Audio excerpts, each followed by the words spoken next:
सचिपुत्रामत्तस्वरूपम् रूपं तस्यागदं गुरुपुरीमातुष्टुवाचि राधातुलङ्गिरिमनमोदाधिकमाधुवासां प्राप्तदर्शपुष्टविदया श्रीगुरुं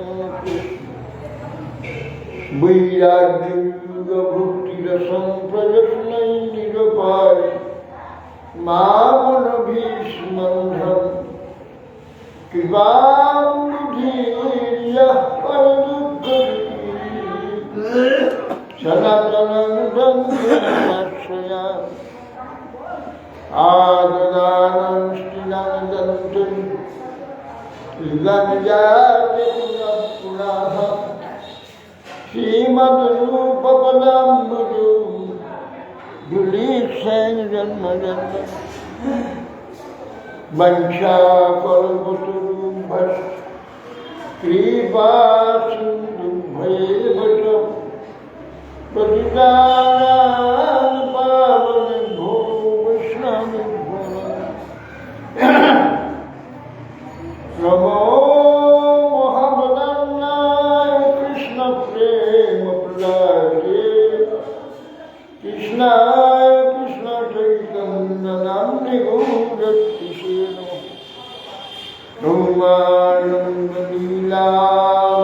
नमानन्दलीलामरविग्रहाय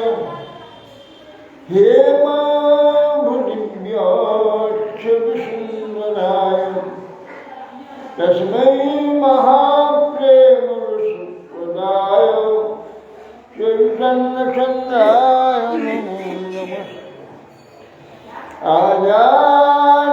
आजानुलम्बितभुजौ कनकावदातु सङ्कीर्तनैकवितरौ कमलायताक्षु विश्वाम्भरौ नियमनौ दधात्मपालौ वन्दे जगत्प्रियकरौ करुणावतारौ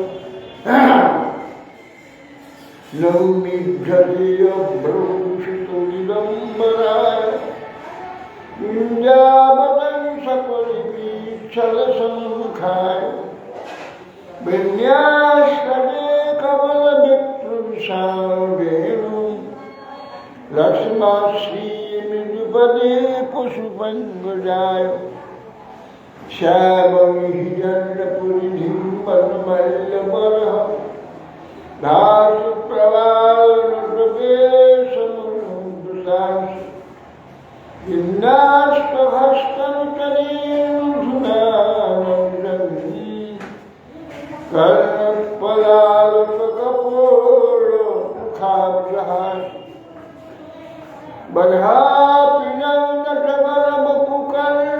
बर्हापिनन्दकवरवपुकर्णयुकर्णिकारम्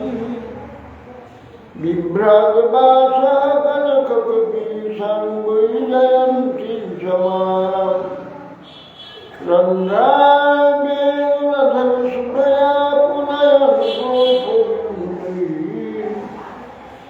निन्दालनं सपदरमणं प्राविशदिगीतकीर्तिं मयि विरचयतन्नं दीनबन्धुर्म्बाम् कृतिरिहनो भवत्वकाचिदण्डामस्तु विपदं शतपटी निर्भरं मानवं तदपि कीलपयदस्तु यथेक्षातते रसगुल्चमृगाक्षिमौलिमणिकलक्ष्मी प्रमुदितं रवैरिप्रेमवापिमलालिम् ब्रजवरविषभानुपुण्यगिरिबाणहुल्ली स्नपयति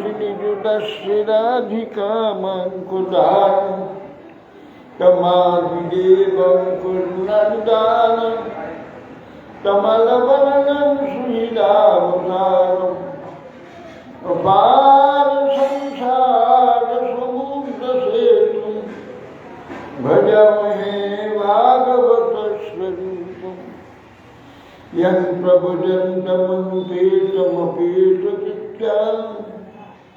দৈপায়ন বিরহকাতরাবিভাবম পুত্রেত তন্ময়তয়া তনুভিনিবিষ্টম সর্বং হৃদয়ং মুনিমানুতুষ বৃন্দায় তুলসী প্রিয়ায় কেশবস্য বিষ্ণুভক্তি প্রদে দেবী সত্যভক্তৈ নমঃ মূকাং করোতি বাচালং পঙ্গুলঙ্ঘতি গিরিং যৎকিবাস্তমহং বন্দে শ্রীগুরুং দীনতারিণং শ্রীকৃষ্ণ চৈতন্য প্রভু নিত্যানন্দ শ্রী অদ্বৈত শ্রী গদাধর শিবাসাদি শ্রী গৌর ভক্তবৃন্দ।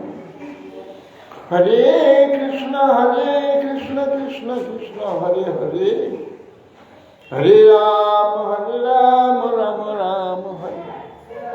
নমস্তে নরসিংহায় প্রহ্লাদল্লদয়নে হিরণ্যকশিপুর্বক্ষশীলাশঙ্করখালয় নারায়ণং নমস্কৃত্য নরং চৈব নরোত্তমং দেবীং সরস্বতীং ব্যাসং ততো জয়ং বন্দে। जय गुरु महाराज की जय। जय गुरु महाराज।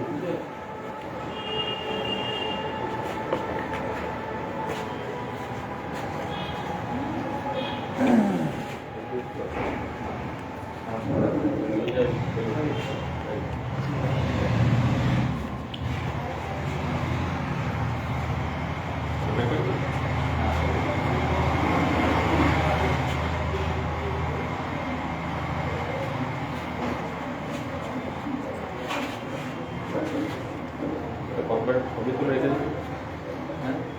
ছবি তুলে রেখে যেটা টেস্ট করা ওই জিনিসটা একটা কিনে নেওয়া হবে। যেটা আমাদের আছে সেটা ভালো, এটা ছবি তুলে রেখে দেবো না, ওই চিপগুলো আছে, অনেক চিপ আছে, টেস্ট করার চিপ অনেকগুলো আছে।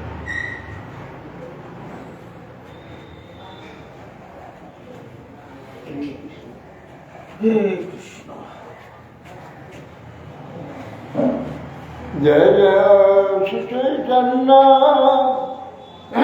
জয় নিত্যানন্দ জয় অদ্বৈত চন্দ্র জয় গৌর ভক্তবৃন্দ। সংসার ভ্রমিতে কোনো ভাগ্যে কেহ চরে, নদীর প্রবাহে যেন কাষ্ঠ লাগে তীরে। মৈবাং মমাধমস্যাপি স্যাদেব চ্যুত দর্শনং হ্রিয়মান কালনদ্যা ক্বচিৎ সরতি কশ্চন। যে সংসার ভ্রমিতে কহ কোনো ভাগ্যে কেহ তরে। সংসার ভ্রমণ, জন্ম মৃত্যু, এই কিতাব এই সময় ভ্রমণ করতে করতে পশু পক্ষী কীট পতঙ্গ মনুষ্য দেবতা যত রকমের জন্ম আছে, এইসব জন্ম লাভ করাই সংসার। জন্ম মৃত্যু জন্ম মৃত্যু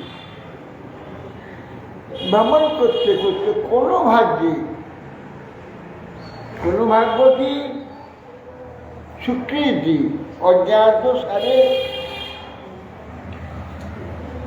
বৈষ্ণব সেবা কিংবা ভগবানের সেবা তার দ্বারা হয়ে যায়। অজ্ঞাত সারে ইচ্ছা করে না, ইচ্ছা করে করলে সাক্ষাৎ সেবা হয়ে যায়, ভক্তি হয়ে যায়।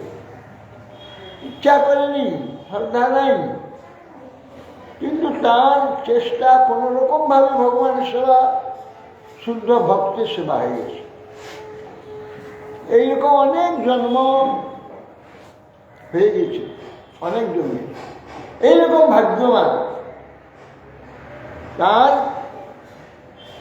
যখন উদ্ধারের সময় হয়েছে, ভগবান জেনে তাকে বঞ্চনা করেন। এইরকম ভাগ্যবানকে যখন তার যে শ্রদ্ধা বিশ্বাস ভগবান সৃষ্টি করে। কৃষ্ণ কৃপা ছাড়া কারো উদ্ধারের কোনো আশা নেই। কৃষ্ণ দেখবেন যে অনেক সুখী হয়ে গেছে তার হৃদয়ে, যখন শ্রদ্ধা তিনি উত্তম। এই যে শাস্ত্রে ভালো লাগে, ভগবানকে ভালো লাগে, সাধু ভালো লাগে, বৈষ্ণব ভালো লাগে, মন্দির ভালো লাগে, ভগবানের নাম ভালো লাগে, এইসব ভালো লাগাগুলো আপনি কারো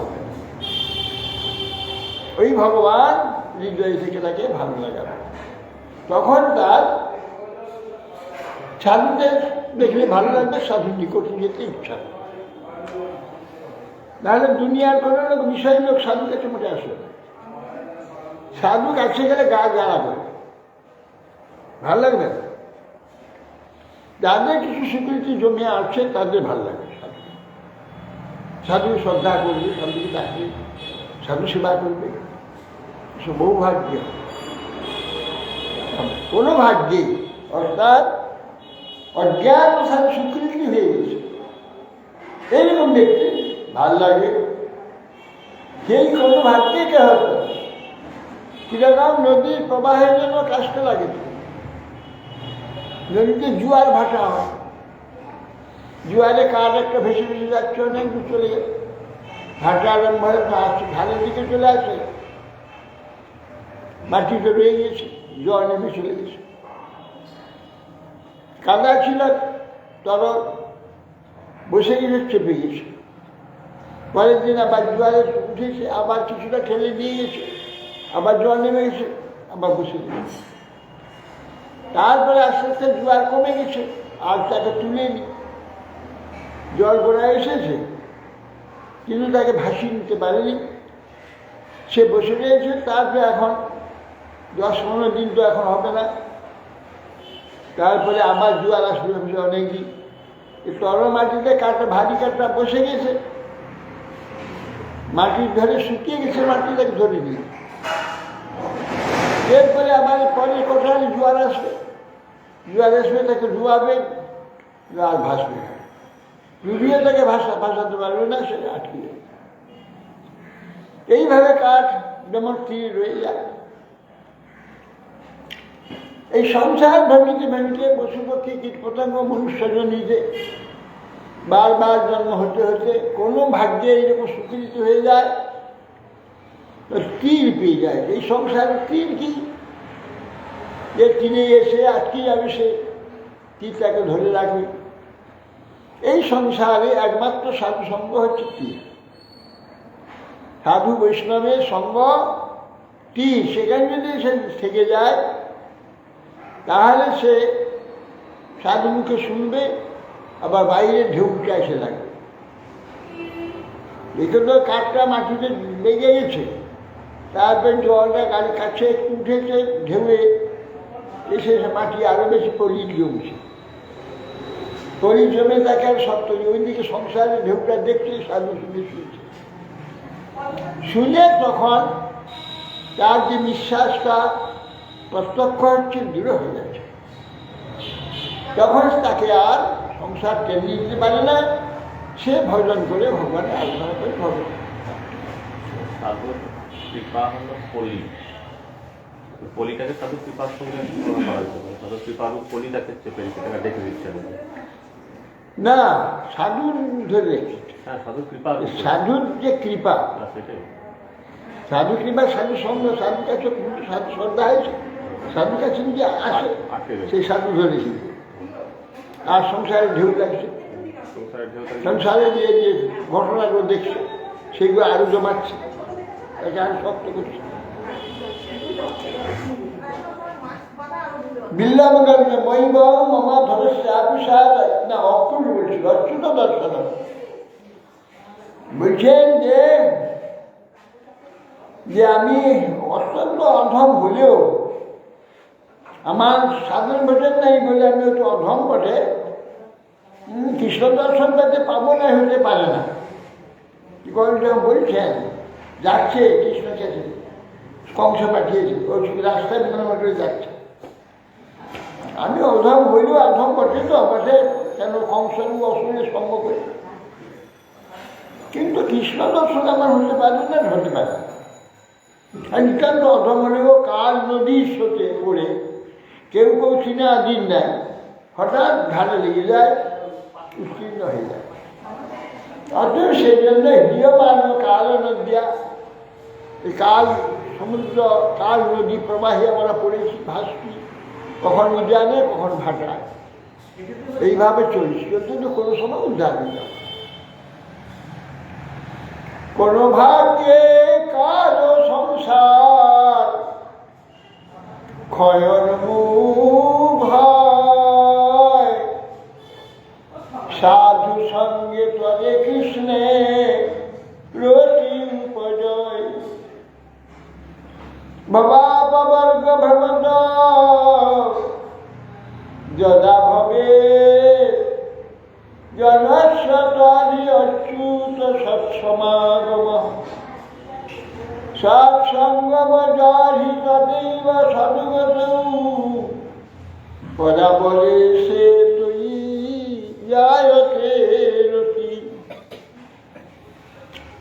কোন ভাগ্যে কারো সংসার খান, কোন ভাগ্যে এই প্রকার সৎসঙ্গ হয়েছে, স্বীকৃতি আছে। এই স্বীকৃতি যখন প্রবল হবে, সংসার ক্ষয়ের সময় হবে। এই সংসার ক্ষয়ের অর্থাৎ সাধু সঙ্গ হয়ে গেছে, সাধুতে প্রীতি হয়েছে, তার সংসার ক্ষয় হয়ে যাবে। সংসার ভয়ান্মুখ হয়েছে সাধু, সাধু সঙ্গ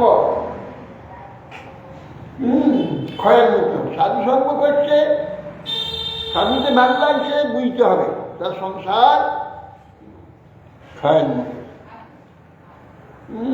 এই পাড়ায় এইখানে নানান ভাড়া থাকতো, যে দুর্গা বাড়ি আছে ওখানে, তার বিরুদ্ধে ভাড়া থাকতো। এই রাস্তায় যাতায়াত করতো, আমাদের এখানে কীর্তন পাট্টা ধরতো, শুনে ঢুকে এমনি আমার কাছে এসে কথা কথা শুনলো। হ্যাঁ, এখানে পড়াশোনা করতে তো, পড়ে একটা টিউশনই করতো। এই পাড়াতে টিউশন থাকতো। এই আমার কাছে রেখে কথা কথা শুনলো, ভালো লাগে। তারপরে আসতে আর গুরুমাহাজ বলতো, গুরুমাহাজে পাঠিয়ে আসতে হবে। এই করতে করতে তার কি অবস্থা ভালো লাগছে। কোন ভাগে কেন সংসার খাওয়ার নয়, সাধু সঙ্গে তরে কৃষ্ণে উঠে। সাধু সঙ্গ হলেই তার কৃষ্ণকে ভগবানকে ভাল লাগে। সাধু নিকটে কথা শুনতে শুনতে সঙ্গত তার ক্ষয়ের মুখে। সাধু সঙ্গে তরে কৃষ্ণের রতি হবে। ভবাপবর্গ ভ্রমত যদা ভবে জনস্বতধি অচ্যুত সৎসমাগম। সৎসঙ্গ মজারি সাধু সদ্গত, পরাবরে সে তুই যায়তে রতি। ছয় ভাগবত বলছেন দশমস্ত। ভবাপবর্গ ভ্রমত যদা ভবে, এই জন্ম মৃত্যু চক্রে ভ্রমণ করতে করতে যদা যখন অচ্যুত ভগবান তার যে ভক্ত সঙ্গ, তার জনের যে সৎসঙ্গ হয়ে যায়, কোনোভাবে হয়ে যায়। জনস্ব তরি অচ্যুত সৎসমাগ। অচ্যুত ভগবানের কোনো ভক্ত সমাগম হয়ে যাবে, এসে যাবে বা তার সঙ্গ হয়ে যাবে। সৎসঙ্গম জরি তবে সদ্গতি। সৎসঙ্গটা হলেই সদ্গতি হবে। সৎসঙ্গ নেই সদ্গতি। সৎসঙ্গ হলেই সদ্গতি তার আরম্ভ হয়ে যাবে। পরাবরে সমস্ত জগতের সার স্বরূপ যে আপনি, পর অপর সকলেরই ঈশ্বর।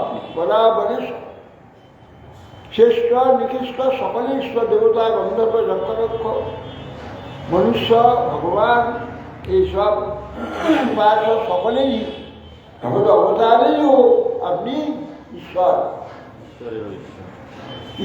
ঈশ্বর শব্দটু পরা বলে পর সমস্ত ব্রহ্মা আদি সমস্ত দেবতাগণ এবং অবর সমস্ত জাগতিক মনুষ্য আদি সকলেরই ঈশ্বর আপনি, আপনার তো রতি কেন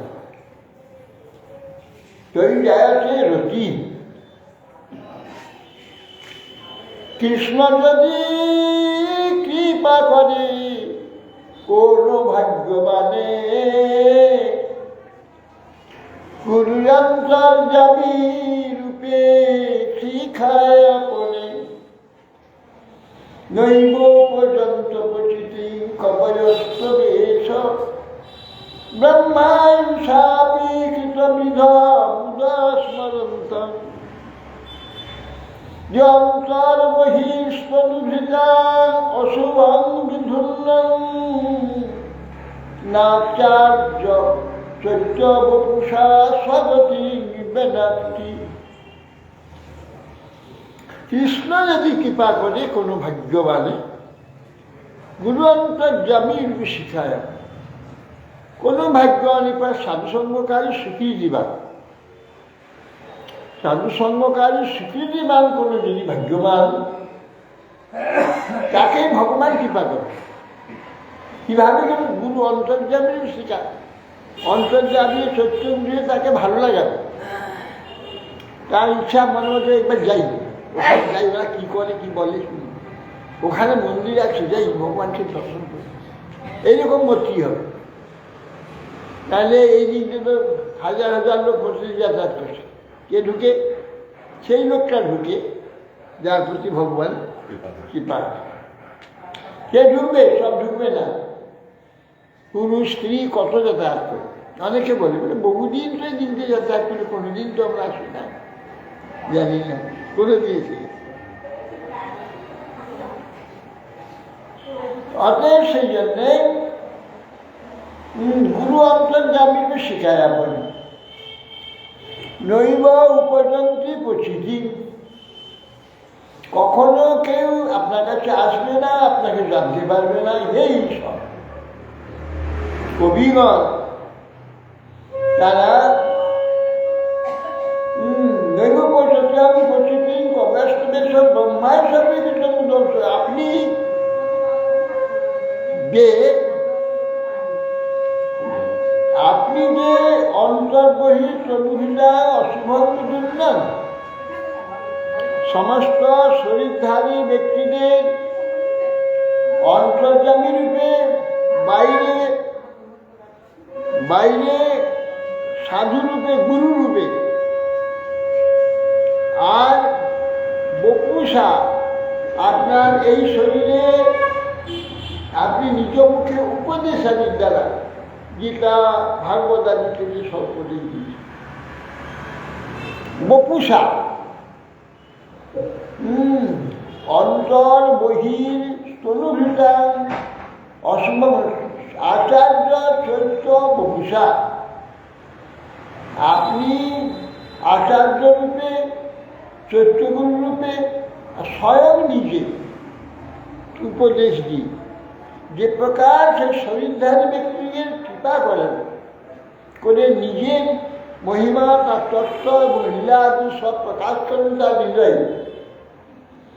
আপনার মহিমা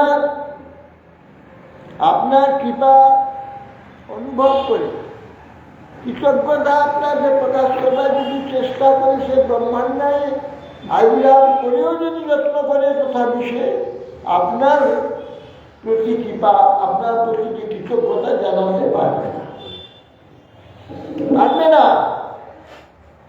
এত কৃপা আপনি জীবের প্রতি করেন, কখনো পারবেন। এই সাধারণ জীবনে যে নাস্তিকগুলো দেখে একবারে ভগবানের নাম শুনে এড়ে করছে, এইরকম। আর সাধারণ লোক তো ভগবান দিয়েছে, জানে সব ভগবানের মানে বিশ্বাস করে, আসবে না কখন আসবে না, ভগবানের আসবে না, কোনো পূজা করবে না, বিরোধ করে না, কিন্তু শ্রদ্ধাও করে না।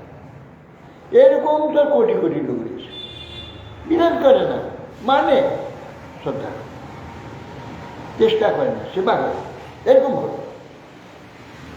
তো অতএব তার মতিটাকে কি কীভাবে ঘুরিয়ে দেয়, একবার ভগবানের দিক বাড়ি সর্বাত্ম সমর্পণ করে, নিজের সর্বস্ব সমর্পণ করে সেই ভগবানের উপাসনা করতে হবে। এই যে জীবের এই প্রকার জীব যে বিমুখ জীবকে উন্মুখ করে, সেই ভগবান নিজেই করেন। নিজের থেকে কোনো জীবের হওয়ার কোনো সম্ভাবনা নেই। সুকৃতি সঞ্চয় হলে ভগবান নিজের থেকে তাকে সব অনুযায়ী করাবে, উদ্বুদ্ধ করাবে, ভালো লাগাবে, উপদেশ দেবেন। গেলে হতো, ওইখানে গেলে হতো, কি হয় বা দেখলে হতো। ওটা কে বলছে? ভগবান বলছে যে ওইখানে গেলেই ভালো হতো, ওখানে কি হয় বা দেখলে হতো। এইসব মনেতে নিজের মনে এইসব বলবে, এমন কী হচ্ছে ওই গেলে হতো, যাবো কাজ করবো, এই করতে করতে পৌঁছে গেলে। সাধু সঙ্গে কৃষ্ণ ভক্তি শ্রদ্ধা যদি হয়, ভক্তি ফল প্রেম হয়, সংসার যায় ক্ষয়। যদিচ্ছয় আমার কথা দৌজাত সদ্য সুযোগ কুমার, নির্বিন্ন না কি সত্য ভক্তিযোগ সিদ্ধির। বলছেন সাধু সঙ্গ কৃষ্ণ ভক্তি শ্রদ্ধা যদি, সাধু সঙ্গে শ্রদ্ধা, কৃষ্ণ ভক্তিকে শ্রদ্ধা সঙ্গে বিশ্বাস। শ্রদ্ধা কাকে বলে? বিশ্বাস, যে এটা ঠিক, এটা ঠিক। সাধু সঙ্গে কৃষ্ণ ভক্তি শ্রদ্ধা হয়, ভক্তি ফল প্রেম। ভক্তির ফল কি? ভক্তি মানে সেবার ফল কি?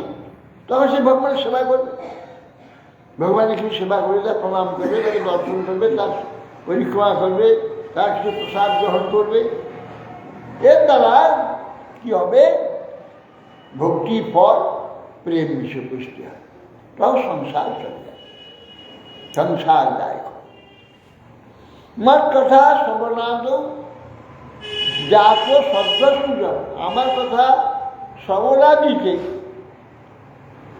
যখন জাত শ্রদ্ধ হবে, স্বাভাবিক শ্রদ্ধা, কোনো উদ্দেশ্য নেই, কিছু লাভ করার জন্য নয়, কিছু উদ্দেশ্যে নয়, স্বাভাবিক শ্রদ্ধা, ভাল লাগে।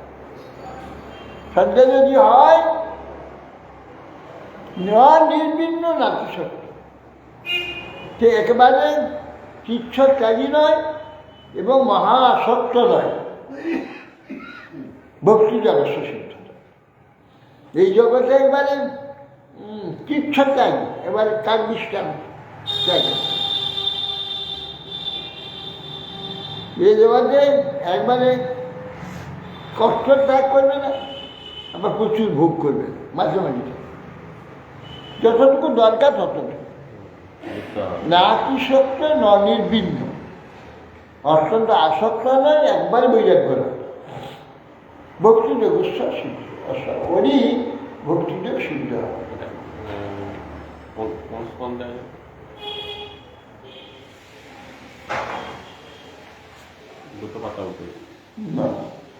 সব ভাগবতে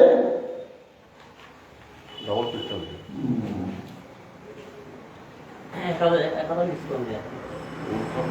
কি বলছি?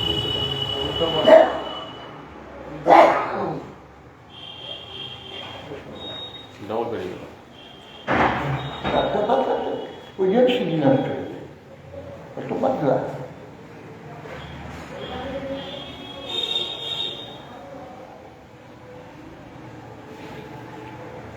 তুমি অনেকদিন আছে, আমার পরমান নেই।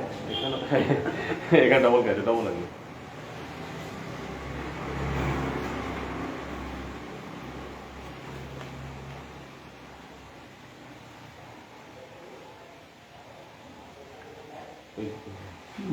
ওইদিকে ওইদিকে ওইদিকে হয়ে গেছে।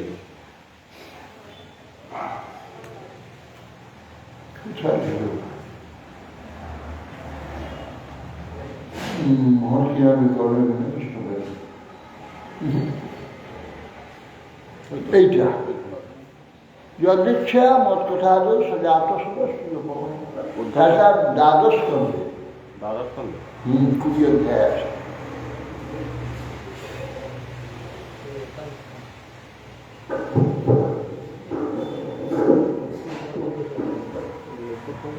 কি বলছে? উদ্ধব সম্বন্ধে লেখা রয়েছে। উদ্ধব সমাজ ওইরকমই হবে মনে হচ্ছে, সপ্তলক্ষণ ওইরকমই মনে হচ্ছে। দ্বাদশ স্কন্ধের 20 অধ্যায়ে 8 শ্লোক। দ্বাদশ ওর কতখানি 11 স্কন্ধে কোন অধ্যায় কোন শ্লোক? স্কন্ধ 20 অধ্যায় 8ম শ্লোক। এসে 20 অধ্যায় তাহলে ভুল হয়েছে, টাইপটা ভুল হয়েছে। একাদশী হবে আশা করি। একাদশী। উদ্ধব সংবাদের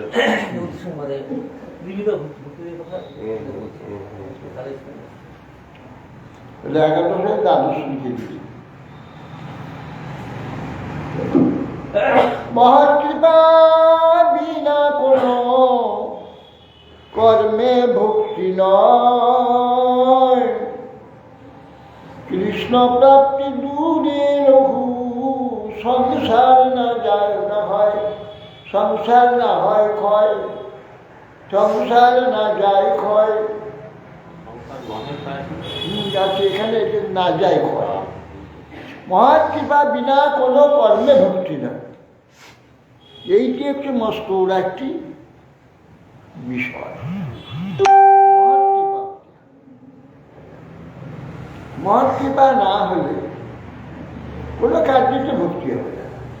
যতই পাণ্ডিত্য থাকা, যতই যত পণ্ডিত হোক, বক্তা হোক, জ্ঞানী হোক, ধনী হোক, মানী হোক, শিক্ষিত হোক, মহৎ কৃপা হতে না হয় কোনো কোনো ভক্তি হবে। আরে কৃষ্ণ ভক্তি লাভ তো অনেক দূরে কথা, এ সংসার যাবে না, সংসারে আসক্তিতেই যাবে না, সংসার নয়। রুগণে তৎপ্রসারয়াতি ন চেজ্জয়া নির্বপরাদি হাতবা ন ছন্দসা নৈব জলাগ্নি সূর্যৈ বিনা মহৎপাদরজোভিষেকম নৈষানুমতিস্তাবৎ উরুক্রমন্ধ্রিং প্রিষচ্চনার্থপরমো যদর্থঃ ময়্যসাং পাদরজোভিষেকম নিষ্কিঞ্চনানা ন বিনীত যাবৎ। তাহলে শ্রীমদ্ ভাগবতের কথা বলেন, রঘুগণকে বলছেন জড়ভরত। রঘুগণ বলছেন যে আমি তো সব জ্ঞান, আপনি যে সব জ্ঞান জানেন বলছেন, আমি তো প্রশ্ন করছি সেগুলি। আমি গুরুর আশ্রমে যাই, জ্ঞান কথা শ্রবণ করি, আমার ওই সব জ্ঞান আছে। কিন্তু আপনার যে অবস্থাটা হয়েছে, আমার কিন্তু সে অবস্থা কেন হয়? জ্ঞান থাকলে যদি হয়, আমার তো আছে, কেন আমি তো গুরু আশ্রমে প্রতিদিন যাই, জ্ঞান গুরু আশ্রম শুনি, সব জানা হয়ে গেছে। কিন্তু কেন আমার সেই অভিমান, অহংকার, দম্ভ, ভোগ বুদ্ধি এগুলো যায়নি? আপনার একবারে অভিমান নেই, এত বড় জ্ঞানী আপনি, এত জানেন, এত উন্নত অবস্থা আপনার, আপনাকে তো আমি আমার জোর করে পাখি লাগিয়ে দুটো প্রতিবাদ করলেন না। আর পালকি বহন করছেন, তাকে একটু সরবরাহ করছে বলে আপনি গালাগাল দিচ্ছি, একটা কথা উত্তর দিচ্ছেন না, বইতেই গেছেন। তারপরে আমি কোথাকে মারলাম, দু একটা আপনি উত্তর দিলেন, তাকে জানেন আপনি বিরাট ব্যাপার, কাকা বিভাগ দিচ্ছিলেন, তখন আমি জেনে গেলাম আমাকে কৃপা করার জন্য, আমাকে কৃপা করার জন্য জেনেছি। কিন্তু আপনার এই অবস্থা হয়েছে, আমার তো একটু নড়ছে, সহ্য করতে পারছি না, আপনাকে গালাগাল দিচ্ছি, শাসনবাদ করছি, আপনি যদি কাজ জ্ঞানের যদি এটা হয়, আপনি জ্ঞান লাভ করছেন বলে এটা হয়, তাহলে আমার তো জ্ঞান লাভ হচ্ছে, আমার হচ্ছে না কেন? তাহলে জ্ঞানের দ্বারা তো হয় না। আপনার যে জ্ঞান আছে আমার সেই জ্ঞান আছে, তা আপনার হলো আমার হলো না কেন? তখন বলছে রূপম জাতি, এই রূপন এই যে অবস্থা আমার তুমি দেখলে, এটা তপস্যার দ্বারা হবে না। নয় ইজ্জয়া বলছেন যার যজ্ঞ আদি সমস্ত কাজ দ্বারা হবে না। নির্বাপরাধ সংসার ত্যাগ করলে হবে না, সন্ন্যাস করলে হবে না, গৃহাত্মা গৃহস্থ হলে তাও হবে না, গৃহস্থ হলেও হবে না। নয় ছন্দ সান সমস্ত বেদ মুখস্থ যদি করি তা হবে না, বেদ মুখস্থ যদি তাও হবে না, নয় ছন্দ সান নৈব জলাগ্নি সূর্যে সমস্ত তীর্থে যদি স্নান করি, যদি যে অগ্নি সেবা করি, প্রতিদিন অগ্নিহত্য করি, না তা হবে না। জলাগ্নি সূর্যই অগ্নি সেবা বা সূর্যের আরাধনা করি, যদি প্রত্যেক দিন সূর্য আগ্রহ দিয়ে সূর্যের পূজা আদি করি, তাতে না তা হবে না। কিসে হবে? বিনা মহৎ পাদর অভিষেকম, মহতের পাদপদ্ম রজতটা ধুলিতে অভিষেকের অর্থটা তাকে স্নান করতে হবে। মহতের পাদপদ্ম ধুলিতে স্নান করতে হবে। কিরকম না, মহতের পাদপদ্মের তলে ধুলি আছে, ধুলি নিচিয়ে দেয়, স্নান করলে তার উপরে আসবে ধুলিগুলো। তার মানে অভিমানটা, অহংকার বা আমার যে অভিমান আছে অত তোলে নিতে হবে। মহাপুরুষের এই কথা, মানে অভিমান বলে যে দেহের আছে একবার জ্ঞান দিন চলবে, কিচ্ছু থাকে একটু। তার চরণ ধুলিতে স্নান করা মানে ধুলির নিচে চলে যাবে, এইরকম অবস্থা অভিমান হবে, তবে তার এই অবস্থা নয়। সামান্য কিঞ্চিত যদি অভিমান থাকে তাকে পারবে না, হবে না। প্রহ্লাদ বলছে হিরণ্যকশিপু বলছেন যে সন্ন্যামার তো তোমার উপদেশে তোমার না হয়, তবে কি করে তোমার হলো, কিসের কাজ দ্বারা হলো, কে বলে দিচ্ছে তোমাকে? তা বলছে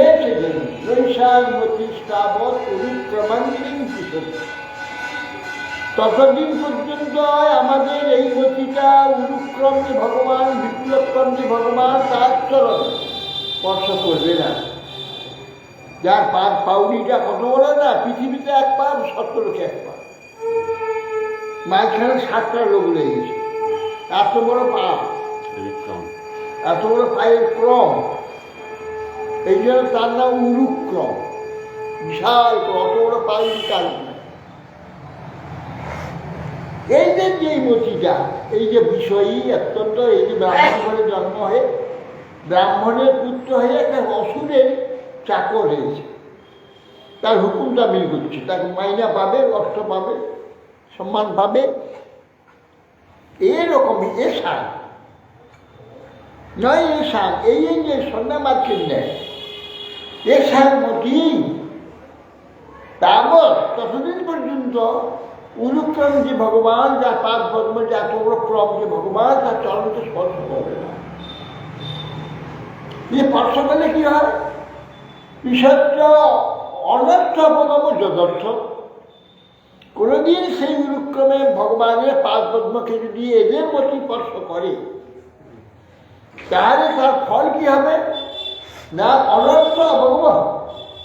যাবর্থ অনর্থ, মানে এখানে যত প্রয়োজনগুলো আছে বিশ্বে, যত প্রয়োজন, অনর্থ, এটা প্রয়োজন নয়, অনর্থ এটা, এই অনর্থ চলে যাবে।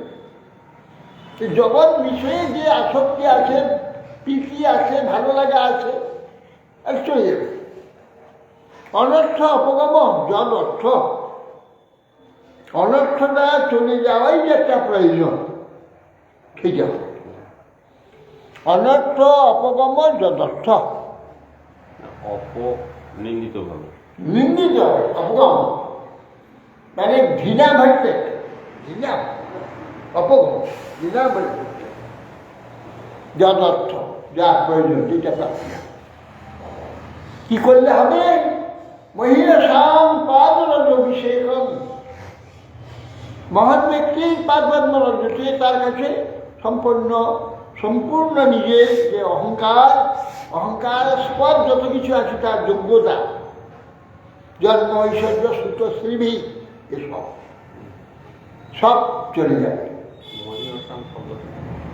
মহিষাং যারা মহৎ ব্যক্তি মহদাশ্রয় করেছেন, যে সর্বমহান বস্তু হচ্ছে ভগবান, তাকে নিষ্কপটতার চরণে আত্মসমর্পণ করে দিয়েছেন, সেই ভগবান ছাড়া অন্য কিছু তার কারবার নেই, চিন্তা নেই, কোনো ব্যবহার নেই, সে না মহৎ ব্যক্তি। মহাদেব অর্পিত হলে মহাদেবে অগ্নিতে অর্পিত লোহার মতো ঠান্ডা শক্ত নিকৃষ্ট বস্তু, সে অগ্নিরূপ হয়ে যায়, অগ্নি হয়ে যায়। এই যে মহৎ ব্যক্তি সমর্পিত হওয়ার জন্য সে মহাদেবে সমর্পণটা কি করতে হবে? সেই ভগবান ছাড়া অন্য কোনো তার কারবার নেই, অন্য কোনো ইচ্ছা নেই, অন্য কোনো চেষ্টা নেই, সেই মহৎ। যদ অর্থ মহিষাং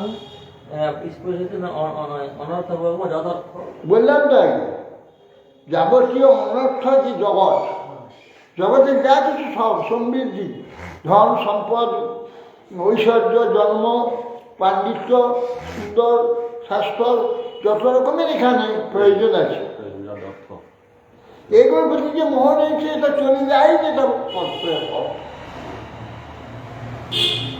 অনর্থ অপগম ঘৃণা ভরটাকে পরিষ্কার করবে, করাটাই যাও, করাটাই প্রয়োজন, বর্তমানে প্রয়োজন যদর্থ। সেজন্য বলছে অনর্থ অপগম যদর্থ।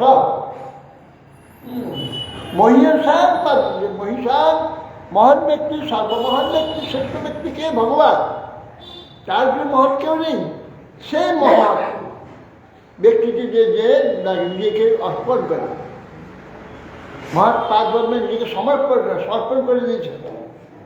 সমর্পণ করলে সব জাতীয় হয়ে গেল, মহৎ হয়ে গেল। এই জন্য এরাই মহৎ। যাকে সমর্পিত হবে সব জাতীয় হয়ে যাবে। এই জন্যে মহৎ এরা, এই জন্য মহাত্মা যারা সমর্পিত ভগবানকে অন্য কিছুতে চেষ্টা করে, সেই একমাত্র মহৎ। কিছু জগতে আসক্তি আছে, কিছু ভগবানে আছে, সেটা পরিপূর্ণ মহৎ। মহৎ কিছু হয়েছে, কিন্তু সম্পূর্ণ মহৎ নয়, মহত্ত্ব মহৎ যোগ্যতা আসেনি। সম্পূর্ণ সমর্পিত হবে তো মহৎ হয়ে মহিষাং, সেই সব মহৎ ব্যক্তির পাদপদ্ম অভিষেক, সেই সব মহৎ ব্যক্তির চরণ ধুলায়, অর্থাৎ তার কাছে নিজের যে অভিমান সম্পূর্ণ ছেড়ে দিয়ে সেখানে শরণাগত হওয়ার পাদঅভিষেক হবে। নিষ্কিঞ্চনার ন বিন্দুত্তায়, ততদিন পর্যন্ত নিষ্কিঞ্চন মন তাকে গ্রহণ করবে না, যদি তার চিত্তের অহংকার, অভিমান, গর্ব থাকে, তাই গ্রহণ করবে না, তার থেকে বহু মাইল দূরে থাকে। যেই মুহূর্তে সেইগুলো ত্যাগ করবে, সেই মুহূর্তে তাকে একবারে কাছে দিয়ে দেবে, তার কাজ হয়ে গেল।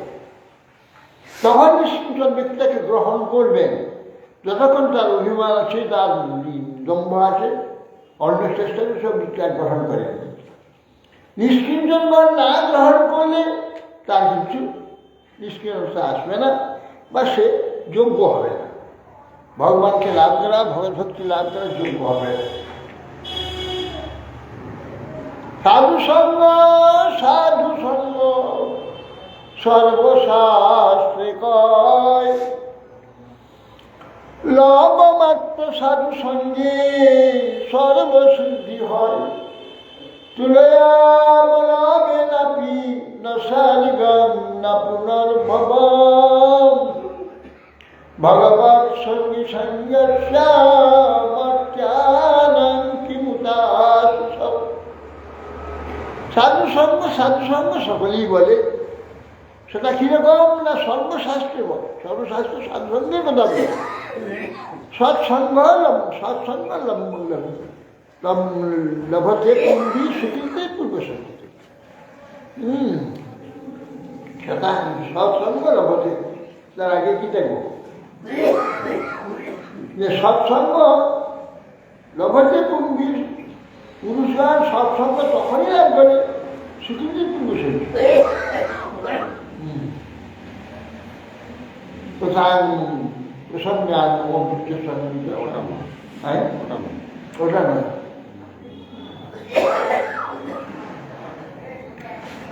রবয় আমার তুলে তুমি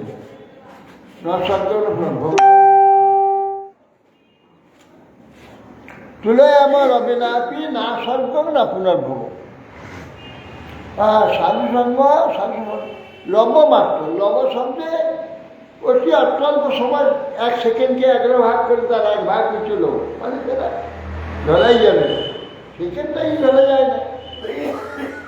লব অত্যল্প সময়, যে অত্যল্প সময় যদি সাধুসঙ্গ হয় মানে কি, সঙ্গ শব্দে আসক্তি।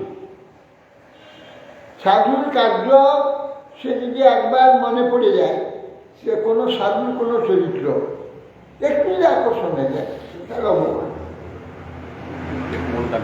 মনে দাগ থেকে যাবে, বাস হয়ে গেল। আরো আর চিন্তা নেই, তা বাড়তেই থাকবে, তা বাড়তেই থাকবে। একটু একদিন যদি সাধুর কোনো চরিত্রের কথা শুনে বা দেখে, কারণ যে চিত্তে একটু আকর্ষণ লেগে যাবে, এইটাই লবমাত্রা ঠিক করে লেগে যাবে। সেটা একদম ভিতর থেকে হতে পারে, ভিতরটা ডাকে দিয়েছি, তাই কি আশ্চর্য। একজন মুসলমানের বাড়ির পাশ দিয়ে একটা সাধু প্রতিদিন গঙ্গার স্নানে যায়, ও দেখে সব বৈষ্ণবদের দেখে বা হিন্দুদের দেখে তো রাগ হয়, বিদ্বেষ আছে না। বিধর্মীদের দেখলে হিন্দুদের ঘৃণা, আর বিধর্মীদের হিন্দুদের দেখলে হিংসা বিদ্বেষ। কিন্তু হিন্দুদের বিধর্মী দেখলে বিদ্বেষ হয় না, ঘৃণা। কেন, তারা আমাদের জননী বলে মনে করি, সেই গাভীকে আমরা মায়ের নেয়, তাকে ভালোবাসি, কাজ কম আমরা কাজ করি, অর্থাৎ তার দুধ আমরা খাই, তাকে যারা তারাও খায়, তখন তাদের হত্যা করে মাংস খায়, সেটাতে ঘৃণা করে। কারণ মাকে যদি মেরে কেউ যদি মাংস খায়, তাহলে আমরা তাকে পছন্দ করবো? নিজের জন্য নিজে মেরে তার মাংস রান্না করে খাচ্ছে, তাহলে কিন্তু ভালোবাসবো? ঘৃণা। এই জন্য এদের আমরা হিন্দু মাত্রেই বিধর্মীদের হিংসা করে দেয়, বিদ্বেষ করে দেয়, ঘৃণা। তাদের ঘৃণা করে বলে তারা হিন্দুদের বিদ্বেষ করে। দুটো, হিন্দুরা করে ঘৃণা, করা করে বিদ্বেষ। তো যেহেতু ঘৃণা করে সেজন্য বিদ্বেষ। ওই যে যাচ্ছিল মুসলমান যাচ্ছে, ওই যে গঙ্গা স্নানে যাচ্ছে, এই ঘৃণা করে ওকে বিদ্বেষ করে। ও যাচ্ছে, ও স্নান করে গঙ্গা, স্নান করে পবিত্র আছে, গঙ্গার জন্য কত সমস্ত ভাসে, সমস্ত পায়খানা ভেসে যায়, মরা ভেসে যায়, কাদা, সেই জলে স্নান করে পবিত্র। এই বলছে পাট খাচ্ছে, ছুটিয়ে গায়ে কেউ বড় লোক 2-3 বাড়ি ছুটি বেড়ে গেছে, এভাবে গায়ে করলো, মুসলমান ফিরে চলে গিয়ে গঙ্গায় স্নান করলো, আবার যাচ্ছে, আবার গায়ে আসছে, আবার গায়ে ফিরে, আবার দেখলেন, আবার চলে, আবার যে গঙ্গায় স্নান, আবার যাচ্ছে, আবার করল, আবার দেখে আবার চলে, আবার যে গঙ্গায় স্নান করে, আবার 3 বার করে যখন কিছু করলো না, স্নান করে আসছে, মুসলমান চেনা নিয়েছে, গিয়ে পাই যে হ্যাঁ আপনাদের কিছু আছে, আমরা সহ্য করবো? কথা সহ্য করার ক্ষমতা আমাদের, কথা একটা উল্টো পাল্টা বললে আমরা ছুটি বেরল, আর আপনাকে ছুটি বেরছেন মুখে গায়ে, বারবার 3 বার ফেললাম, আর আপনি চলে গেলেন, কিছুই বলছেন। হ্যাঁ, সত্যি কিছুই বলে মহত্ব আমার তাদেরই আছে। তা আমরা ওরা আমি পরীক্ষা করছিলাম, দেখি গঙ্গা স্নান করে ওরা নাকি পবিত্র হয়। ওরা গঙ্গা স্নান করে কীরকম পবিত্র হয়েছে বলে এই জন্য পরীক্ষা করছে। হ্যাঁ, পবিত্র হয়েছে এইবারে ক্ষমা প্রার্থনা করে পাই। এই যে ডাক্তার যার সাধুত্বে ডাকে তখন সাধু সঙ্গ হলো, তাকে ভালো লাগে। এখন মুসলমান থাকুক বললেই এবার হিন্দু যাব হয়ে তখন সাধুর প্রতি শ্রদ্ধা। তখন বলছেন যে মহিষা পাত্র সে গাও নিষ্ক্রিয় নবীন লবমাত্রে সাধু সঙ্গে সঙ্গে তুলে আব লবে নাকি নসর্গ না পুনর্ব। লব এক অত্যল্প সময় যদি সাধু সঙ্গ কীরকম সঙ্গ ওইরকম আসক্ত হয়, সাধুর আচরণে যেটা প্রীতি হয়ে গেছে। অতএব সেই জন্যে সেই দিন সাধু হওয়ার সম্ভাবনা, কারণ আমাদের যা ভালো লেগে যাবে একদিন চিত্তে তা কেটে যাবে, এটা আর নষ্ট হবে না। ওইটা কিন্তু কাজ দেবে, পরপর তাকে সেই দিকে উদ্বুদ্ধ করবে, এটা হচ্ছে নিয়ম। সেই জন্যে এক লব যদি সাধু সঙ্গ হয়ে যায়, এটা সঙ্গ তার চিত্তে যদি স্পর্শ করে যায় সঙ্গ হয়ে গেল, সম্ভবীয় গমন হয়ে গেল, বিশ্বাস হয়ে গেল। সাধুই এই বিশ্বাস, হ্যাঁ সাধু বিশ্বাস। তা এর সঙ্গে স্বর্গ আর মুক্তিকে তুলনা করা যাবে না। এইরকম সাধুর প্রতি শ্রদ্ধা ন স্বর্গ মানে পুনর্ভব, স্বর্গ এবং অপুনর্ভব মানে মুক্তি তুলনা করা যাবে না। ভগবত সঙ্গী সঙ্গে সব মর্যাদা কেবল দাস। এই যে মরণশীল ব্যক্তিগণ কেবল মরছে, মানে প্রতি সেকেন্ডে সেকেন্ডে আমরা মরছি।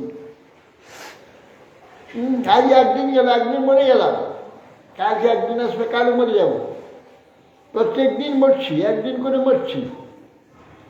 এই যে মর্ত্য, আমার নাম, এই জন্য আমাদের নাম মর্ত্য, মরছে প্রতি সেকেন্ডে সেকেন্ড মরছে। মানে যতটা বয়স হলো এতগুলো দিন মরে গেছে, আর যত বয়স হয়েছে তত বছর মরে গেছে। আমি যে 89 বছর বয়স হবো, 89 বছর মরে গেছি আমি, বাকি কত বাকি আছে মরে গেছে, এই জন্য মরে যাচ্ছে। এই জন্য আমাদের নাম মর্ত্য। মর্ত্য মরণশীল, শীল মানে স্বভাব, মরাই যাদের স্বভাব, প্রতি সেকেন্ডে সেকেন্ডে মরাই স্বভাব, এছাড়া কোনো উপায় নেই, প্রতিদিন মরতেই হবে। মরাই সহজে মরণশীল মর্ত্য। ভগবত সঙ্গী সদস্য, ভগবত সঙ্গী অর্থাৎ নিষ্কপট ভগবতকে ভুক্ত, তার প্রতি যে সঙ্গ বা আসক্তি যে হয়ে যায়, মর্ত্যগণে যারা মরছে প্রত্যেক দিন, মর্ত্যগণে এর চেয়ে শ্রেষ্ঠ আশিস, শ্রেষ্ঠ প্রাপ্তি, শ্রেষ্ঠ সম্পদ আর কিছু নেই। মর্তের নাম কিমু তো আশিস, এরপরে শ্রেষ্ঠ আশিস কিছু একই আছে। আর শীর্ষ শীর্ষ সর্বশ্রেষ্ঠ, আধিক্যেন সর্বশীর্ষ ইতি আশীষ, শ্রেষ্ঠ শ্রেষ্ঠ সর্বশীর্ষ প্রাপ্তি। আর এর থেকে আছে, এর চেয়ে কিছু নাই। ভগবত সঙ্গী সঙ্গেশ্বর মর্যাদান কিমু তো আশীষ, এর চেয়ে শ্রেষ্ঠ আশীষ কি আছে? কিছু নেই, এইটাই শ্রেষ্ঠ। কৃষ্ণ কৃপালু অর্জুনের লক্ষ্য করিয়া জগতে রাখিয়াছেন উপদেশ দিয়া, সর্ববৃহৎ ভূয়া শৃণু মে পরমং বচা ইষ্টসি মে দৃঢ়মিতি তত বক্ষ্যামি তে হিত। মনমনা ভব মদ্ভক্ত মর্যাদিমাং নমস্কুরু মামে সত্যমিতি প্রতিজানে প্রিয়সী মে। ওইটা কৃষ্ণ শ্রীকৃষ্ণ কৃপালু হয়ে তিনি অর্জুনকে উপদেশ দিয়েছেন। কি উপদেশ দিয়েছেন? জগতে রেখেছেন উপদেশ, জগতে উপদেশ রেখে গেছেন। সর্ব গোপনীয়তম যে কথা, সর্বগুহ্যতম। আমি আগে অনেকবার বলেছিলাম, মানে ভুলেওছিল, আবার পুনরায় বলছি। 17 অধ্যায় বলেছি। 17 অধ্যায়ে অতি গোপন উচ্চ সমস্ত কথা তোমাকে বলা হয়ে গেছে। হয়ে গেলেও পুনরায় শোনো। শিনু মে পরম মত। তবে এই কথাটা আমার চরম কথা, এর উপরে কোনো কথা নেই, শেষ কথা বলে দিচ্ছি। চরম পরম কথা, এর উপরে কোনো কথা হবে না, ওটা নাই। শিনু মে পরম বচ, সর্বশ্রেষ্ঠ বাক্য। কেন এত শ্রেষ্ঠ বাক্য তোমাকে বলছি? কেন? ইষ্ট আমার অতি প্রিয়। তুমি কিরকম প্রিয়? দৃঢ়মিতি। ইষ্ট ভগবানকে আমরা ইষ্ট বলি, প্রিয় শব্দ কি ইষ্ট না? ইষ্ট মানে জগৎ, মানে আরাধ্য, সর্বোত্তম প্রভু। ঈশ মানে প্রভু, সর্বোত্তম প্রভু। সেইটা তৎসম্বন্ধে ইষ্ট। আর এখানে ঈশ্বরসী সর্বোত্তম প্রিয়। এই জন্য ঈশ্বরসী প্রিয়, অত্যন্ত প্রিয় আমার, সর্বশ্রেষ্ঠ, সর্বোপরি প্রিয়। একজন দৃঢ়মতি আবার হচ্ছে ঈশ্বরসী। ইষ্ট মানে অত্যন্ত প্রয়োজন, অত্যন্ত তাকে দরকার, এরকম একটি বস্তুকে ইষ্ট হলে সর্বোত্তম প্রাপ্তি, সর্বোত্তম তার কাছে যেতে হবে। সর্বোত্তম আমার আরাধ্য, সর্বোত্তম প্রয়োজনীয় একজন ইষ্ট। ইষ্ট এসে অতি প্রিয়। তুমি কিরকম প্রিয়? দৃঢ় প্রিয়। দৃঢ় মানে হালকা নয়, ছিঁড়ে যাবে না, কেটে যাবে না, কোনে ছিঁড়বে না, কাটবে, সশক্ত, ভীষণ শক্তকে বলছি দৃঢ়। কিরকম প্রিয় তুমি আমার? দৃঢ় প্রিয়। এ প্রিয়ত্ব কখনো ছিন্ন হবে না, নষ্ট হবে না, বিকৃত হবে না, তার নাম হচ্ছে প্রিয়। এ দৃঢ় প্রিয়। কিরকম প্রিয় তুমি? দৃঢ়মিতি, সত্য, সত্য। ইষ্ট সীমে দৃঢ়মিতি। তুমি কিরকম আমার ইষ্ট? দৃঢ় ইষ্ট, সত্য। তত সেই কারণে, তাই আমি যাকে তাই বলি, তত এই কারণে বক্ষ্যামিকে হিতম, আমি বলবো তোমাকে সর্বগুহ্যতম এটা তুই হিত, তোমার কল্যাণ হবে সেই জন্য তোমার কল্যাণের নিমিত্ত হবে এই হিত। কি মর্মনা হব? তুমি আমার নিরন্তর চিন্তা করো। আমার কি চিন্তা করবে? আমার যে আদেশগুলোকে চিন্তা করবে। আমার তুমি কি চিন্তা করবে? আমি কীরকম খাই, কীরকম ঘুমাই, এগুলো চিন্তা করবে? আমার কি এর দ্বারা আমার চিন্তা করবে? ঘুমানো খাওয়ার তো সকলে সমান। তুমিও খাও, আমিও খাও, তুমিও ঘুমাও, আমিও ঘুমাই, একই রকম। আমি চিন্তা করে কিছু না। কি আমার চিন্তা করে? আমার কথাগুলোকে চিন্তা করে, আমার কথাগুলোকে চিন্তা করে আমার চিন্তা করে। অথচ এই চিন্তাটা, এই কথা চিন্তা করা, এটা তো সেবা। হ্যাঁ, এটা সেবা এবং এইটাই সর্বোত্তম। মন মানব হবে, মন মানব হবে, তার সব কাজগুলোকে চিন্তা করা। তিনি কি বলেছেন, কিটা মহৎ, কোন শ্রেষ্ঠ, কি শ্রেষ্ঠ আচরণ করেছে, এইগুলি চিন্তা। এই যে মন মানব হব, আমাকে চিন্তা করে। মন ভক্ত, ভক্ত মানে সেবা। আমি যা করতে চাচ্ছি, আমি যা বলছি সেটা নিষ্কপটে করার নাম আমার সেবা। আমি যে এইটা করো, যুদ্ধ কথা বলছি, কি করো, কি আমার সেবা। মন ভক্ত, মন যাজি,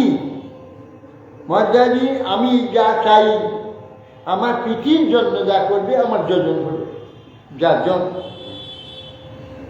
আমি ভালো লাগবে, আমার ভালো লাগবে, এই যে কাজটা করবো সেটা আমার যাজন, আমার যাজি। নমস্কার, তোমার অভিমানটা আমাকে দিয়ে দাও, আমার যোজনা করো, আমাকে দিয়ে দাও, তোমাকে আমার সেবায় রত হয়ে যাও, আমি যা চাচ্ছি তোমাকে সেটা দাও।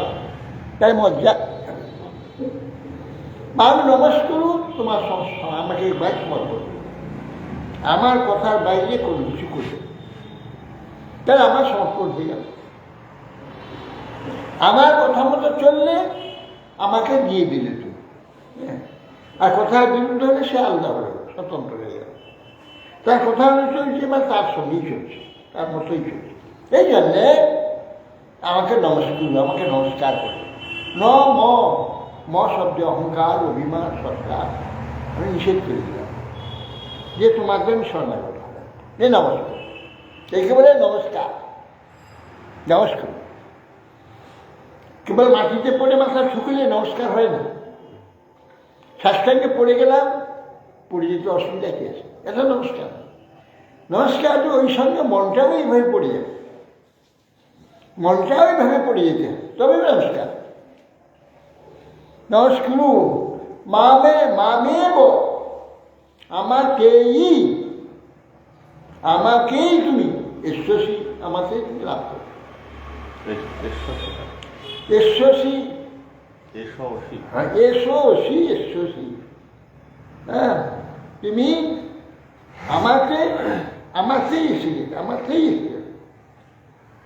আমাকেই চলে এলে, আমার হয়ে গেলে, আমার একান্ত আমার হয়ে গেল। মা এসছি, তুমি আমার হয়ে গেল। সত্যমতে প্রতিজ্ঞা করে বলছি, এটা এই সত্য আমি প্রতিজ্ঞা করে বলছি, তুমি আমাকে লাভ করবে। এই সমস্ত প্রতিজানে প্রিয় সে আমি প্রতিজ্ঞা বলছি, তুমি আমার অত্যন্ত প্রিয়, তুমি আমাকেই প্রাপ্ত। এরপরেরটা সর্বধর্ম।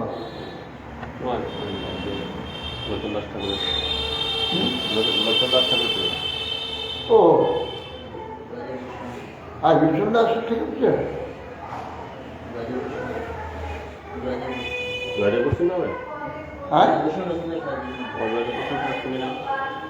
আচ্ছা, জয়দেব গোস্বামী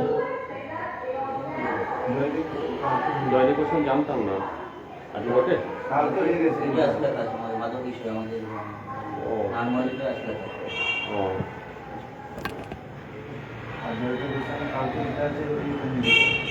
আমি জয়দেব গোস্বামী জানি না। গতকাল হয়ে গেছে আমার কাছে যে বলেছিল, আজকে শুধু নতুন রাস্তা করেছিল। আমি তো ওগুলো দেখি না সকাল, তোমরা দেখবে, দেখে বলবে জয়দেব গোস্বামী কিসে আছে, রঘুশান দাসটা শুরুতে একটু বলে দিলে ভালো, যতটা হবে সময়, তারপরে পাঠটা হবে। শুরুতে বলা হয়, শুরুতে বলবে, কথাই বলে দিলাম। গতকাল শ্রী জয়দেব গোস্বামী, এই যে আমরা দশাবর্ষা কীর্তন করি, পল্লয় পরে দুজনে ধৃতবার শিবেদম, এই যে কীর্তন গাই আমরা দশমরা, তারই লেখা জয়দেব গোস্বামী। জয়দেব গোস্বামী ভগবানের অত্যন্ত প্রিয় ছিলেন। গতকাল তার আবির্ভাব হয়েছে। তিনি ভগবানের মহিমা, চরিত্র, লীলা, রস কাব্যরূপে তিনি লিখেছিলেন, কাব্যিকভাবে। সেই লেখাটির নাম গীত গোবিন্দ। সেই গীত গোবিন্দে এমন সরলভাবে তিনি লিখেছেন, তার জাগতিক বিষয় সেটা অত্যন্ত লুকায়িত যে ভাব, কেউ মুখে উচ্চার করে বলে না। কিভাবে চিন্তা দিবে সরলভাবে সেখান তো কোনো এক প্রকার নাই, কলুষতা নাই, নির্মল, পরম নির্মল প্রেম, নির্মল প্রীতি, সেখানে কোনো প্রকার কামগন্ধহীন, তার মনে সেসব নেই। তার হারে পদ্মাকে বিবাহ করে স্ত্রীরূপে কোনদিন দেখেননি, ভগিনীন্দাই ছিলেন। তার নিয়ে কিরকম প্রকাশ হবে, সেই রকম কথা। সেই গীত গোবিন্দ তিনি করেছিলেন। লিখার সময় তিনি লিখছেন, রাধারানী খুব করেছেন, মায় করেছেন। কৃষ্ণ আসলেন তার কুঞ্জে, আসলেন বলেছেন, জেগে বসে আছেন, কৃষ্ণ আসবেন, আসবেন। তার জন্য তিনি মান ধরেছেন। দাসক্ষণ লিখেছেন, লিখিলাম শ্রী নন্দনন্দন সাকির শ্রী বৃন্দাবন। আর সাকির শ্রী বৃন্দাবন পেশা লিখিত শ্রী নন্দনন্দন, সাকিরে শ্রী বৃন্দাবন, পেশা গোপীমঞ্চ। দাসক্ষণ আমাদের লোকে লেখে না যে আমার নাম অমুক, আমার পিতা অমুক, আমার গ্রাম অমুক, আমার পেশা এই। আমি চাষ করি না চাকরি করি না ব্যবসা করি, পেশা লিখতে হয়। আগে ছিল এই নিয়ম, পেশাটা লিখতে হয়, লিখা হয়। আচ্ছা, লিখছে লিখিত শ্রী নন্দনন্দন সাকির শ্রী বৃন্দাবন, পেশা গোপীমঞ্চ। সরগরণ খণ্ডন মম শিরশ্রী মণ্ডন, এই পর্যন্ত লিখেছি। দেখি ভগবান, আমি একটা ভক্ত, আর একটা ভক্তের চরণ ভগবানের মাথায় তুলে নেব, না এটি করতে পারি না। আমার আরাধ্য আমার প্রভু, তার মাথায় চরণ তুলে দেবো, এইগুলো বলে রেখে দিয়ে চলে গেছি অজয় দেবীকে স্নান করতে। তখন এখানে রান্না করছেন পদ্মা দেবী। এই সময় আবার জয়দেব ফিরিয়ে, এই পদ্মা শোন শোন, কি হলো, স্নান করতে গেলে না? না, শরীরকে ভাড়া স্নান করবো না। আর একটা আছে আমার গীত গোবিন্দে লিখতে লিখতে চেঞ্জ করতো, কোনো শ্লোক বা কোনো ছন্দ, কোনো লিখা অর্ধ লিখে লিখে দিতে নেই। অর্থ আমি অর্ধ লিখে একটা অন্যায়, একটা পূরণ করতে নিয়ে এসো, আমার গীত গোবিন্দ নিয়ে এসো, আর তুমি আমাদের প্রসাদ, দাদা আমাদের তো ভোগ হয়ে গেছে, তো প্রসাদ ভোগের থেকে প্রসাদ নিয়ে এসো। এবারে গীত গোবিন্দ এনে দিল, নিজে হাতে কৃষ্ণ লিখে দিল, দেহি পদপল্লবম উদারম। ওটা জয়দেবী লিখতে পারে, কি করে পাটা ভগবান মাথায় ওই কথা লিখতে যাচ্ছে, এসে গেছে লিখতে পারছি না। স্মর খন্ড স্মর, তোমার যে ক্রোধ হয়েছে, তার যে গরল সৃষ্টি হয়েছে, বা স্মর শব্দ এখানে কাম, যে কাম সৃষ্টির রূপ, যে কামরূপ যে গরল খণ্ডনকারী। বাবা শিরসী মন্ডল আমার মস্তকে, এই কথা আমি দেহি পদ পল্লব, তোমার হে পল্লব, রাধার দিয়ে আইনের নাম পল্লব, হে পল্লব তুমি দেহি পদ পল্লবম আমার মস্তকে দাও। মানে শিরসী মন্ডল, মস্তকে তোমার পদ দাও, দেহি পদ পল্লবম উদার, হে উদার পল্লব, তোমার পদ আমার মস্তকে দাও।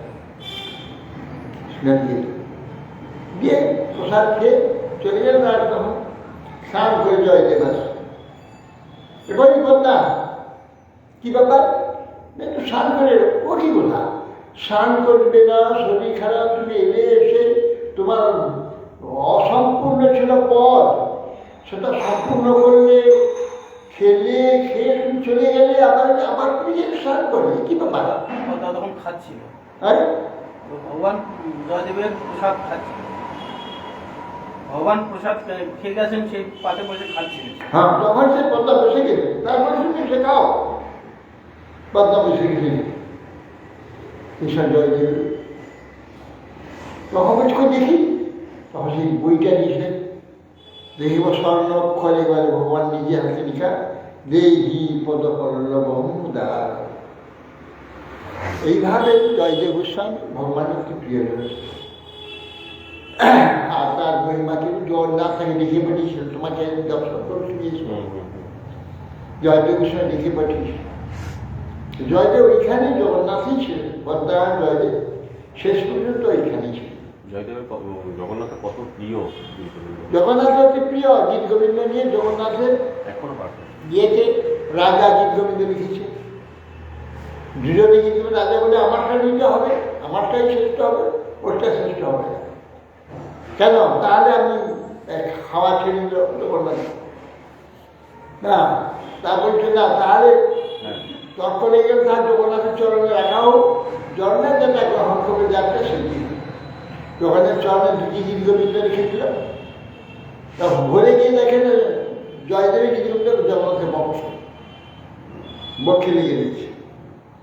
কারণ রাজা রাগ হয়ে গেল, অভিমান হয়ে গেল, না আমি তাহলে খাবার না পরীক্ষা করে উপবাস যে প্রাণ ত্যাগ করবো, জগন্নাথ আমার গীতগোবিন্দ স্বীকার করলে প্রাণ স্বপ্ন মিশে দেয় আমাকে সম্পূর্ণ সমর্পণ করে দিয়েছে জয়দেব। সেই জয়দেব আমার হৃদয় দিয়েছে, এই জয়দেবটা আমি হৃদয় নিতে পারি, তার এর চেয়ে বেশি অন্য কারণটা নিতে পারবো না। তোমারটা আমি স্বীকার করেছি, এই কাজ করো, তোমার প্রথম শ্লোকটা জয়দেবের গীতগোবিন্দের আগে থাকে। এই বলে জয়দেবের গীতগোবিন্দের আগেই ওই রাজার শ্লোকটা লেখা আছে, এইটাই আমি স্বীকার করি। যাই আজকে আর হচ্ছে ছিল লক্ষ্মীদাস ঠাকুর না, জয়দেব এইখানে এসব বলে সময় ওখানে দক্ষিণ ভারতে বলে জয়দেবের এইখানে আমার জন্ম হয়েছিল, উড়িষ্যা বলে, আবার উত্তরপ্রদেশে বলে, অতএব জয়দেবের সর্বত্র আর্দ্রত্ব এইখানে। কালী দেশে যেমন বিভিন্ন জায়গায় বিভিন্ন লোক বলে কালী দেশে এখানে ছিল, সেই বিখ্যাত ব্যক্তি সর্ববেলা আমাদের এইখানে ছিল। মূল একটি জয়দেব বাঙালি, তিনি এইখানে তার কেন্দ্রবিন্দুতে তার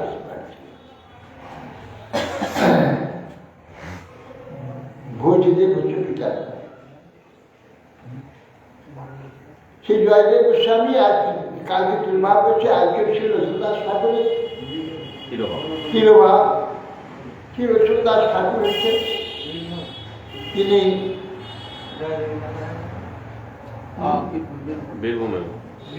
বীরভূমে বর্ধমান আর বীরভূমের বর্ডার কেন্দ্রবিন্দু। সুদাস ঠাকুরের নরহরি সরকার ঠাকুরের শিষ্য ছিলেন, পিতা মাতার একমাত্র ছেলে ছিলেন। তার মাতামহর দিয়ে কোনো সন্তান ছিল না, যে মা এটা অত্যন্ত আগ্রহের সহিত প্রতিপালিত হয়েছিল। অধিক কিছু লেখাপড়া শিখতে পারেননি, তথাপি যা শিখেছেন মহাবিরাট মহাকবি হয়ে গেছে। তার লিখিত গিয়ে যেতে কি বলে চৈতন্য মঙ্গল আছে, বৃন্দাবন দাস ঠাকুর চৈতন্য মঙ্গল লিখেছিলেন, তার সঙ্গে শ্রদ্ধা করে তিনি চৈতন্য মঙ্গল লিখেছিলেন। এটা তার গুরুদেব হচ্ছে নরেশ সরকার ঠাকুর, তিনি গৌরকে নাগরিক দেখতেন, গৌর নাগর ভাবেই তো ওটা লিখে আসে। এই জন্য ওইটা সাধারণ ভক্তরা ওই চৈতন্য মঙ্গল পড়ে না। তথাপি তিনি কেউ এরকম ব্যক্তি ছিলেন যে তিনি তার শ্বশুর বাড়ি গেছিলেন দেখতে, তার স্ত্রী জল আনতে এসেছিল, বহুদিন দেখেনি, ছোটবেলা বিবাহ হয়েছিল। তাকে জিজ্ঞাসা, মা বলতে পারো মুরুখের বাড়ি কোথায়? তখন সে আঙুলে দেখে দিল, সেখানে চলে যেতে দেখে সেখানে গিয়ে উপস্থিত হয়েছে, জামাই এসেছে। আর তার স্ত্রীকে দেখলে একটু মা বলেছে, তার বললে তোমার তো মা দেখেছি, আপনার স্ত্রী বলে দিতে পারো, তুমি চলো দুজন ভাই বোন নেবে, আমরা ভগবানের ভজন করবো, তুমি আমার ভজনে সাহায্য করো। বাস এইভাবে সাহায্য করছে ভাষা ভগিনী। এই প্রকার ভক্ত ছিলেন, এই প্রকার নিষ্কিঞ্চল, এই প্রকার ত্যাগী, এই প্রকার জিতেন্দ্রীয়, কি বলবেন, এই প্রকার মহাত্মা ছিলেন, যে ভগবানের প্রিয় ছিলেন। এবং নিত্যানন্দ প্রভুর অনেক কীর্তন তিনি করেছেন, তিনি স্পর্ধা করে চৈতন্য ভাগবত লিখেছিলেন, চৈতন্য মঙ্গল। নিত্যানন্দ প্রভুর নাম রাখেননি, তাতে নরেশ সরকার তাকে শুনে ফেলে দাও আস্থা করি, নিত্যানন্দকে বাদে চৈতন্য লিখেছে, চৈতন্য শিখে করলেন না, ফেলে দেওয়া। তখন পুনরায় গিয়ে আবার নিত্যানন্দ প্রভু মহিমা কীর্তন করছেন। রোহিণী নন্দন বলরাম এটা ভুলে গেল। সেটা লেখা ছিল প্রথমে চৈত্রমঙ্গল এখানে আছে। আচ্ছা, আমার কাছে এটা আমার কাছে আর খুব সুন্দর লিখেছে। বিষ্ণুপ্রিয়া গেল, যেদিন সংসার ত্যাগ করেছে মহাপুরুষের বিষ্ণুপ্রিয়াকে সারারা কিভাবে বুঝিয়েছেন, ভারী চমৎকার। এটা অন্যতম ভাষাগুলো এমন ভাষা পরিচয় করে বোঝা যায় না কতগুলো ভাষা। হ্যাঁ, সেকালের ভাষা। সেকালের ভাষা বুঝতে পারি নাই। ওই মঙ্গল গীতগুলো ওইভাবে লেখা হতো, ওই মনসা মঙ্গল, চণ্ডী মঙ্গল তখন সব গান হইত, গান হতো। হ্যাঁ, কীর্তন হতে বলে সেই জন্য সবগুলোর নামই মঙ্গল। মঙ্গল চন্দ্রমঙ্গল, চণ্ডী মঙ্গল, মনসা মঙ্গল, চৈতন্য মঙ্গল, কৃষ্ণ মঙ্গল, ওই উর্দু ভাষাগুলো ওই সব মঙ্গল। আর ভাষাগুলো একটু গানের একটু অন্যরকম ভাষা। যাই আজকে সেই পরবর্তীকালে শ্রী মহাপুরুষ শ্রীকান্ত প্রভু ভূয়সী মঙ্গল মহিমা কীর্তন করে প্রথমেই লিখেছি। এবার সেই মহাপ্রভু কীর্তন সম্বন্ধে নিতাই গুণমণি আমার, নিতাই গুণমণি আছেন অকুল পরমানন্দ নিত্যানন্দ রায়, অভিমান শূন্য নিতাই নবীন, সব কীর্তন তার ধর্ম নিত্যানন্দ প্রতিময় গৌরচন্দ্র, এই সমস্ত বহু নিত্যানন্দ মহিমা শিখর রচন দাস ঠাকুর দিয়েছেন। আমার নিতাই গৌর নাম নিতাই গৌর নাম আনন্দ আনন্দের ধাম, এই রচন দাস ঠাকুর রচনায় বহু নিত্যানন্দ মহিমা কীর্তন দিয়েছেন তার দিব্য আদেশে। আজকে সেই তার তিরুভারতী, তিনি আমাদের প্রসন্ন হন, কৃপা দৃষ্টি রাখুন। তার কৃপার জন্য আমাদের গৌর নিত্যানন্দে গুরু গৌর নিত্যানন্দে অসালা ভক্তি লাভ করে আমরা রাধারঙ্গের মাধ্যমে চা করব। তিরুভাষ্য কৃপা সুন্দর ভাষ্য পরিজানে পবনে ঘোষ জ্ঞানীরা প্রেম ধন করুণা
Thank you.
তুলসী মহারানী বৃন্দে মহারানী নাম নাম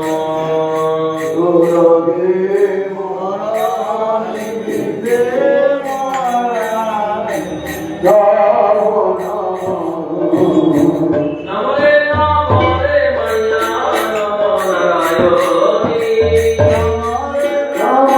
মাইয়া নম নারায়ণী নাম নাম তুলসী মহারানী বৃন্দে মহারানী নাম নাম রাতো দরজে পরাশে রঘুনাথই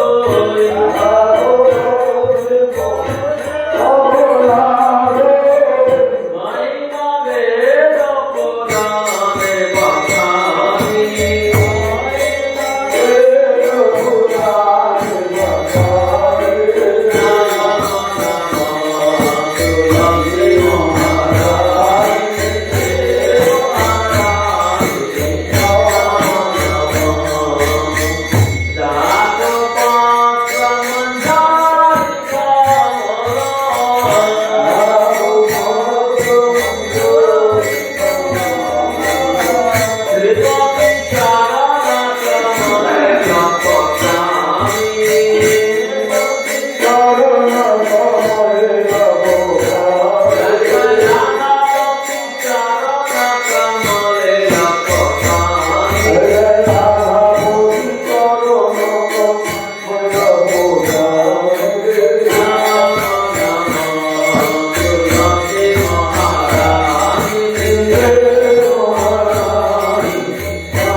তুলসী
রবীন্দ্রনাথ ঠাকুরের আবির্ভাবের দৃঢ়ভক্তিতে মহামহোৎসব দিল জয় গণপতিবাদ ভক্তি কারণ মাধব মহারাজ জয়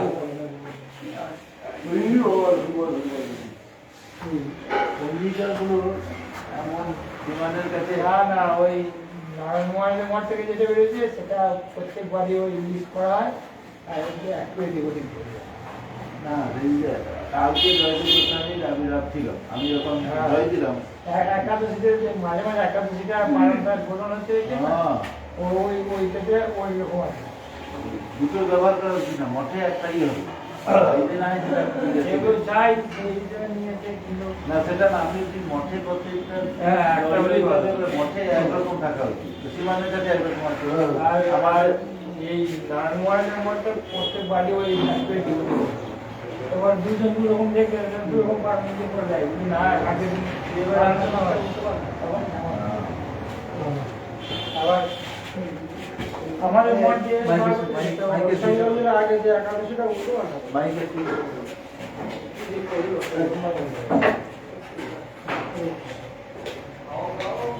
হরি বল হরি বল